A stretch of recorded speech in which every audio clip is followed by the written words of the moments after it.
Oi, eu sou Jefferson Sarmento e os vídeos do canal estão de volta depois de um longo e tenebroso inverno.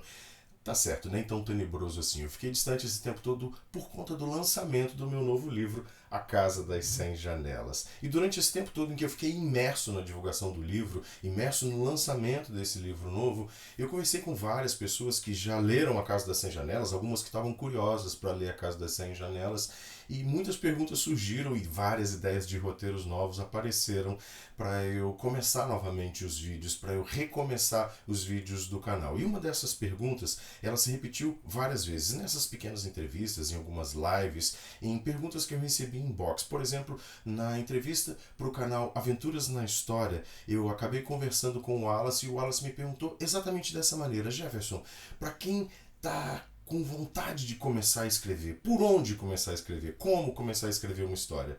Bom, existem várias respostas para essa pergunta. Cada escritor que você conversar vai acabar te dizendo que começa de uma maneira diferente, que monta a sua história, a estrutura da sua história de uma maneira diferente. Então eu resolvi fazer esse vídeo aqui, recomeçar os vídeos do canal, justamente respondendo essa pergunta.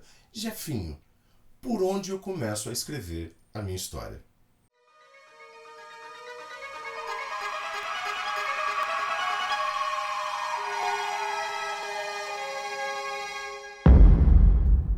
Bom, a resposta para essa pergunta é bastante complexa, criança. É bastante difícil de ser explicada e de ser entendida. Você precisa começar a sua história do começo, criança. Mas calma, deixa eu explicar melhor isso aí. A gente já conversou um pouco sobre estrutura de história em alguns vídeos aqui do canal. Por exemplo, quando eu falei sobre a poética do Aristóteles, naquele vídeo sobre começo, meio e fim. A gente conversou também nos 3 vídeos sobre a jornada do herói, do Joseph Campbell. A gente também conversou sobre um pedacinho da estrutura proposta pelo Blake Snyder, que é esse roteirista americano, no seu Beat Sheet, lá quando a gente conversou sobre cena de abertura. Portanto, a gente vai começar agora sobre como começar a história. E, na verdade, esse aqui é um vídeo que pode ser uma espécie de continuação do primeiro beat do Blake Snyder, da cena de abertura. Mas espera aí, Jefinho, se a gente vai continuar aquele vídeo da cena de abertura aqui nesse vídeo, não seria natural que a gente começasse por aquele beat, por aquele passo, pela cena de abertura na hora de começar a escrever a nossa história? Bom, a resposta para isso é não necessariamente começar pela cena de abertura. Ou se você, na verdade, está em dificuldade de começar a escrever sua história, em pensar em como estruturar a sua história e colocá-la no papel de verdade, a resposta é um rotundo não. Você não vai começar pela cena de abertura, você vai começar pelo começo. A gente vai começar pelo primeiro passo da jornada do herói do Joseph Campbell. A gente vai começar pelo mundo comum do seu protagonista. O começo da história é a apresentação do seu protagonista, dos personagens com que ele está envolvido, o mundo onde ele vive, as pessoas ao redor dele, os problemas do cotidiano que esse personagem costuma viver antes de que alguma coisa extraordinária aconteça para tirar ele dessa rotina, desse cotidiano. Eu vou falar um pouquinho sobre isso, sobre esse começo, e depois eu explico de novo por que a cena de abertura não é necessariamente, ou não deve ser necessariamente, o primeiro passo que você vai dar na construção da sua história. Vamos voltar um pouquinho sobre o que o Aristóteles disse que uma história tem que ter: começo, meio e fim. Introdução, desenvolvimento e conclusão.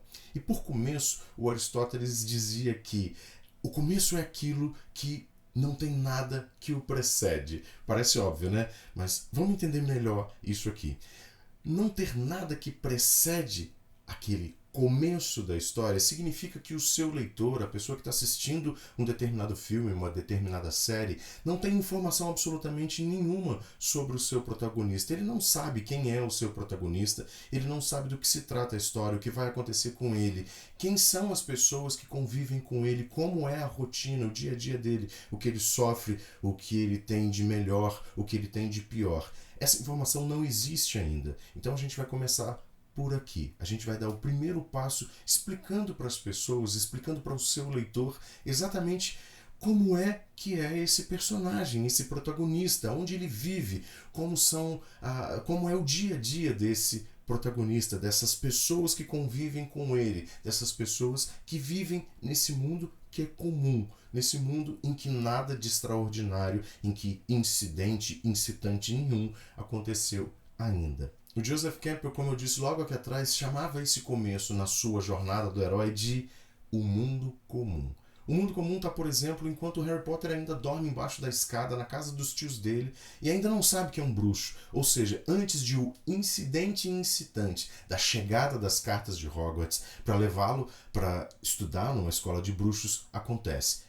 O mundo comum está antes desse incidente, antes desse acontecimento, e apresenta o Harry Potter e como é a vida dele. O mundo comum está, por exemplo, naquele protagonista cínico, bom vivant, arquibilionário, que vende armas da mais alta tecnologia para quem pagar mais. Até que num determinado momento, ali no começo da história ainda, enquanto o personagem está sendo apresentado como aquele cara que não está nem aí pro mundo, o negócio é ganhar dinheiro e fazer o que ele sabe fazer de melhor. Até que nesse momento, o comboio do exército em que ele está explode e o Tony Stark é capturado por terroristas. O mundo comum está naquela fazendinha lá no interior da Inglaterra, onde os bichos são maltratados e abatidos a bel prazer do dono da fazenda, até que eles se reúnem. O incidente incitante da reunião dos bichos causa uma revolução dos bichos do George Orwell.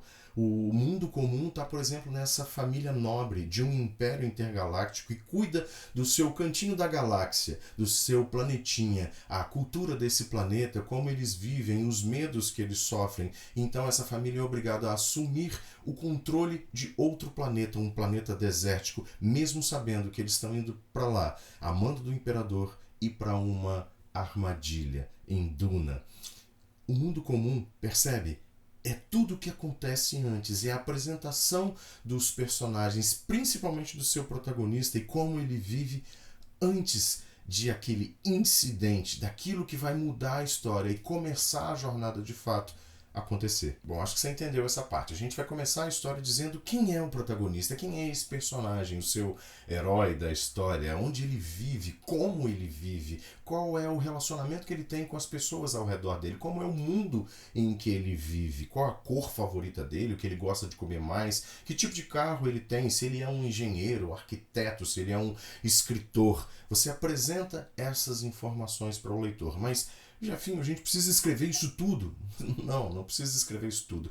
Você precisa escrever aquilo que vai ser importante para a história, aquilo que vai ser importante para a jornada. Mas calma aí, às vezes é importante também que você entregue algumas informações alegóricas, digamos assim, algumas informações que estão ali na sua história simplesmente para divertir ou alegrar o leitor ou formar o caráter do seu protagonista, as intenções do seu protagonista ou como ele é naquele momento da história. Muitas vezes você coloca alguns diálogos que vão divertir o leitor. Muitas vezes você vai colocar pistas falsas. Você vai criar uma certa intriga naquela pessoa que vai consumir a sua história. E não necessariamente aquela informação é importante para a jornada, mas é importante para a estrutura da história. O importante dessa informação é você entender que o que você vai colocar no começo da sua história, o que você vai inserir nesse ponto da história, cada vírgula, cada palavra, cada contexto é importante e precisa ser relevante para essa história. O seu leitor precisa entender que por mais singela, por mais distraída que seja a informação que você vai colocar nesse ponto da história, ela é imprescindível, ela tem um propósito dentro da jornada. Você pode colocar, por exemplo, que, sei lá, o seu protagonista em determinado momento, logo no começo, tropeçou numa pedra. Isso pode ser uma informação para o seu leitor, para a pessoa que está consumindo a sua história, de que esse cara é um cara distraído, é um cara meio estabanado, ou talvez ele tenha problemas de visão. É uma informação que talvez sirva como uma metáfora. Ele tropeçou numa pequena pedra no começo da história e isso talvez signifique que logo mais à frente ele vai tropeçar em alguma coisa muito maior, que tenha muito mais significado e que seja realmente a sua grande virada dentro da sua jornada. Percebe que a informação que você está dando para o leitor, por menor que seja, ela tem que ter uma relevância, uma importância para a sua história e que a história, na verdade, já começou, a história já está sendo contada. Você está só apresentando o seu personagem, onde ele vive, como são as relações dele, mas você já vai plantando aquelas pistas, talvez falsas, como eu disse, você vai plantando como é com o seu personagem, como ele vai se relacionar com a jornada e com os perigos ao longo da sua jornada. E é aqui também que você vai plantar o que talvez seja, o que para mim é a informação mais importante da jornada do herói, a informação mais importante da história, a informação mais importante daquilo que você quer escrever, da sua história. Mas entende isso, enquanto você está apresentando o mundo comum, você precisa também plantar essa semente, dessa característica, desse ponto que você vai evoluir ou involuir do seu personagem, ou dos seus personagens, ou do mundo ao redor dele. Você não vai escancarar isso, vai dizer esse personagem é assim, ou esse personagem é avarento. Você vai demonstrar como é esse personagem em cenas, em diálogos, em coisas que acontecem ao longo do começo da história, da introdução da sua história. O Jack Torrance, no começo de O Iluminado, e aqui eu estou falando do livro, não do filme, ele começa a história tentando ser um cara melhor. Ele sabe que ele já errou no passado, ele sabe que ele já cometeu erros, pisou na bola, ele perdeu o controle. Essa expressão é bastante importante para esse início da história e, na verdade, para toda a história. Ele perdeu o controle e ele sabe que ele precisa se esforçar mais. Só que no meio do caminho tinha o Hotel Overlook. Stephen King vai plantando as sementes desse personagem, de quem é esse cara, quem é o Jack Torrance, ao longo do início da história, quando ele diz que o Jack perdeu o controle numa sala de aula. Quando a Wendy relembra em determinado momento, ali no comecinho mesmo, que o Jack perdeu o controle, inclusive, com o próprio Danny, com o filhinho deles. Quando o Ullman apresenta o hotel para o Jack e o Jack fica pensando que aquele zelador que esteve no Hotel Overlook antes dele perdeu o controle. E essa expressão fica martelando na cabeça dele. Perdeu o controle. Perdeu o controle. Nota que a gente está falando de uma história de fantasmas e todo o horror que um hotel assombrado por almas penadas, por fantasmas de verdade, por demônios, tudo isso pode ser super apavorante e talvez seja o cerne da história, mas não. A verdade da história é esse personagem, é o perder o controle e a vontade que ele tem de fazer a coisa certa, de não se punir, mas ser um cara melhor. A informação mais importante da história não está no quarto 217 ou 317, ou o número do quarto que for, não nos fantasmas que assombram o Danny ao longo da história, não no próprio Iluminado, que é o garotinho que tem poderes paranormais. A informação mais importante da história é como esse personagem, esse Jack Torrance do início, que quer ser um cara melhor, que quer ser um cara que vai mudar para poder ser melhor para sua família, para si mesmo, para seu filho, para ser melhor para o mundo, como esse cara vai responder à jornada do herói, a responder à sua jornada de horror ao longo de tudo que acontece com eles dentro do Hotel Overlook. O Zezé de O Meu Pé de Laranja Lima começa a história como esse garotinho arteiro, espiritado, está sempre metido em alguma confusão, em alguma brincadeira que vai acabar mal em algum momento. E ele sempre é punido por essas brincadeiras. Muitas vezes ele é punido injustamente, até porque a família é meio desestruturada, o pai está desempregado, é sempre muito nervoso, numa época em que a violência contra as crianças era muito comum. Mesmo assim, ele é esse garotinho que está sempre buscando uma nova diversão, uma nova arte. Ele está buscando uma arte de verdade quando ele começa a cantar, se envolver com aquele cantor de esquina. Ele está sempre buscando o colorido da vida, a mágica na vida.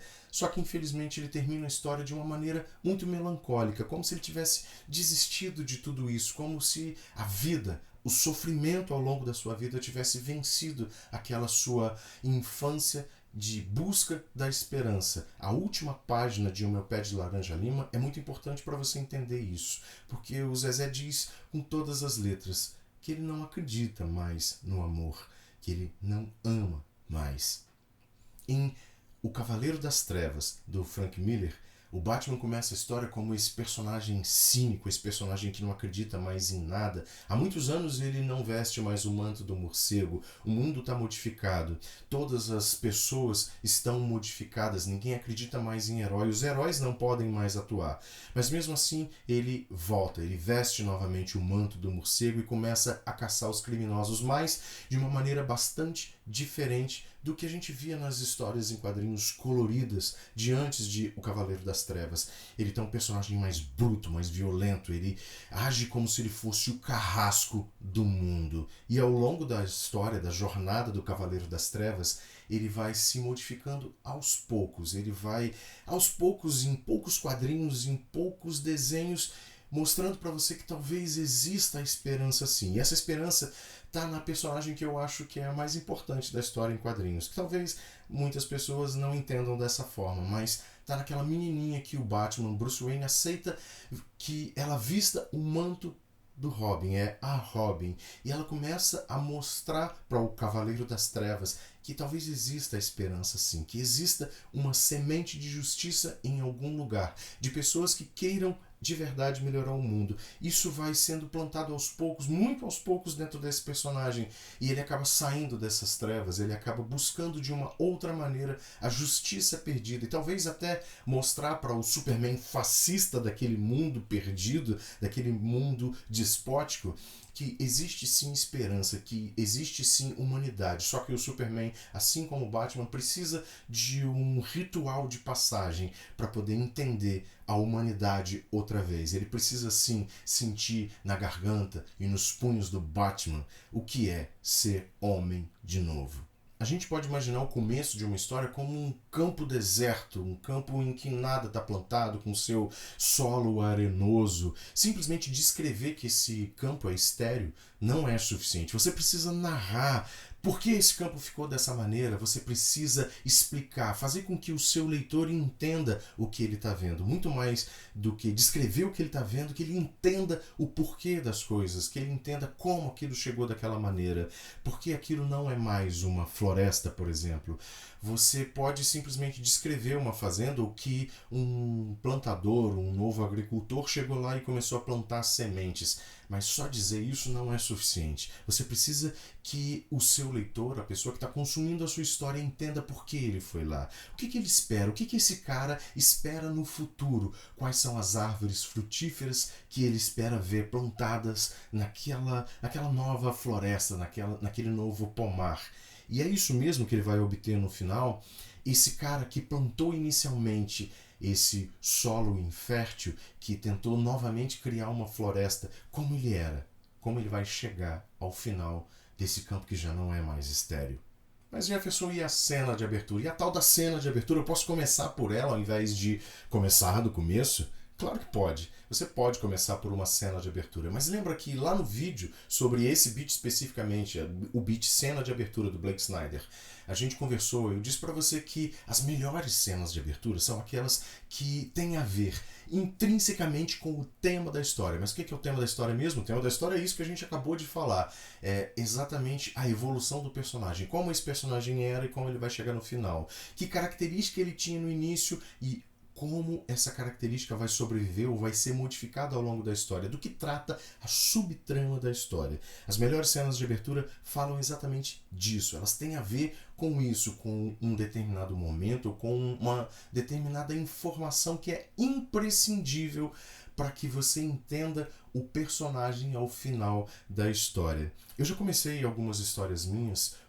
escrevendo uma cena de abertura, que ao longo da jornada do escritor, ao longo da história, da maneira como eu ia desenvolvendo a história, eu acabei voltando e modificando completamente aquela cena de abertura, porque eu descobria que ao longo de todo o caminho, a história que eu comecei a contar, ela acabou se modificando. Não porque as histórias tenham uma alma e elas andem sozinhas. Isso é uma coisa meio poética de alguns escritores. Mas porque ao longo da história eu acabei tomando decisões diferentes para os personagens ou para as situações em que aqueles personagens acabaram vivendo. Eu acabei achando que esse caminho ou aquele era melhor e eu tive que voltar e escrever novamente a cena de abertura. Muitas vezes eu criei essa cena para deixar um gancho, um suspense, para infundir no leitor a necessidade de saber do que se tratava aquilo. Esse gancho, esse suspense acabou sobrevivendo, mas a alma dessa cena de abertura não. Então assim, a minha dica é para você começar do começo E mais tarde, se você achar que é interessante, se você achar que é importante para a sua história, você volta e escreve ou reescreve a sua cena de abertura. Isso não tem problema nenhum. Os editores de texto estão aí para você mexer o quanto você quiser na sua história. Mas a minha dica é, começa pelo começo. E em determinado momento, se você achar que é importante, se você achar que vai ter mesmo um gancho de esquerda para dar no queixo do seu leitor, volta lá e escreve a sua cena de abertura. Caso contrário, começa do começo. Vai! E com esse vídeo aqui a gente mata 2 coelhos com uma cajadada só. Na verdade, 2 beats mais 2 beats do Blake Snyder. Mais 2 beats na estrutura que o Blake Snyder colocou no seu livro Save the Cat. A gente começou lá naquele primeiro vídeo sobre a cena de abertura e nesse aqui a gente falou sobre o setup, ou a apresentação, que nada mais é do que a apresentação do mundo comum, onde o seu personagem vive, quais são as suas rotinas diárias, o mundo de verdade onde ele está inserido. E o terceiro passo do Blake Snyder seria, o terceiro beat, é a declaração do tema, que nada mais é do que você dizer qual é essa característica, qual é esse sentimento, como esse personagem é de verdade, a verdade desse personagem e como ela vai ser modificada ao longo da história. Isso é a declaração do tema. Eu espero que você tenha gostado desse vídeo. Se gostou, não esquece de deixar aí o seu joinha, o seu like, se inscrever no canal se você ainda não é inscrito e compartilhar para os seus amigos, para as pessoas que você sabe que gostam de escrever histórias ou gostariam de escrever uma história ou entender como é que os escritores escrevem as suas histórias, como eles começam a escrever as suas histórias. E a gente se vê no próximo vídeo.